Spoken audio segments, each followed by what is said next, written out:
Last week we talked to you about the ability to push the ball down the field with explosive pass plays and really uh, base that on the quarterback's ability to extend the play, get outside the pocket, and a lot of that has to do with play action and even RPOs to where you're um, slowing down the pass rush, confusing the defense a little bit. But today we want to talk about something we saw this past weekend in the NFL.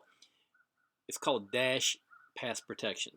And dash means this. I've seen it out there several different ways on the internet, and a lot of it's incorrect. Dash is not sprint out. It's not boot or naked where you fake one way and roll out the other. Uh, Dash protection is when the quarterback, in a predetermined manner, is going to take a snap. In the old days, it could have been under center, can still be under center. Take a 5 or 7 step drop, get depth off of the line, and actually pause. What the quarterback is doing is setting up the pass rush, and I'll get to it here in a second with the right tackle in this situation here, to let the pass rush determine itself and even win inside.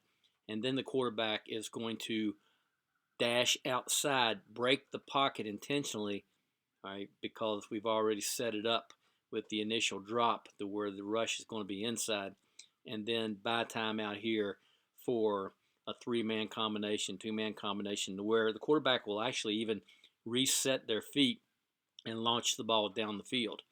And one last thing before, like I said, it's different than sprint out. The quarterback will set up here, pause. Quarterback may even, in this situation here, reverse out and roll. So it's not a sprint out. It's not a bootleg or anything like that. Now, the reason that you use this pass protection is that, once again, buys you time for deeper routes, explosive down the field. But the other reason is that it can neutralize a pass rush over here by this defensive end. And when you get in a situation where you've got a one-on-one matchup and maybe it's a young right tackle or whatever, you probably got your best tackle over here at the left tackle. But this allows them to use a technique to where they're actually going to overset intentionally. And when that end takes the bait and goes inside, now your tackle will come back and try to pin them inside. Your back, your near back, which is typically what you would use formationally in this situation, will check for anything off the edge. And once again, it's very hard to blitz or pressure dash protection because anything that comes on the inside, right, is really going to be neutralized and wasting their time.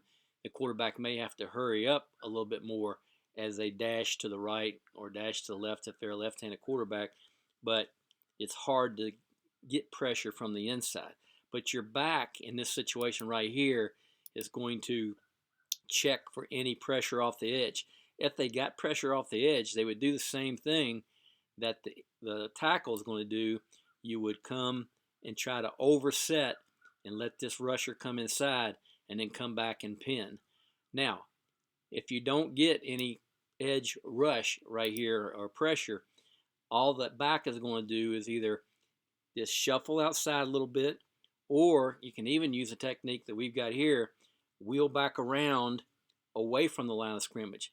But essentially what you're doing is you're building a wall with your right tackle and your H right here that's allowing your quarterback to get out of here and just buy time, once again, to set their feet and launch either a deep smash concept, a vertical concept, a flood concept, bench, whatever you want to do. So this is what dash protection is, and it's not a bad idea to use it. Even if you're using slide protection, all gap protection in high school, you could give this tackle right here just a rule to where you don't want to get beat right away. You've got to also, set, be a good actor, but then pin that rush inside, have a back out here to help, buy yourself some time to get the ball thrown down the field.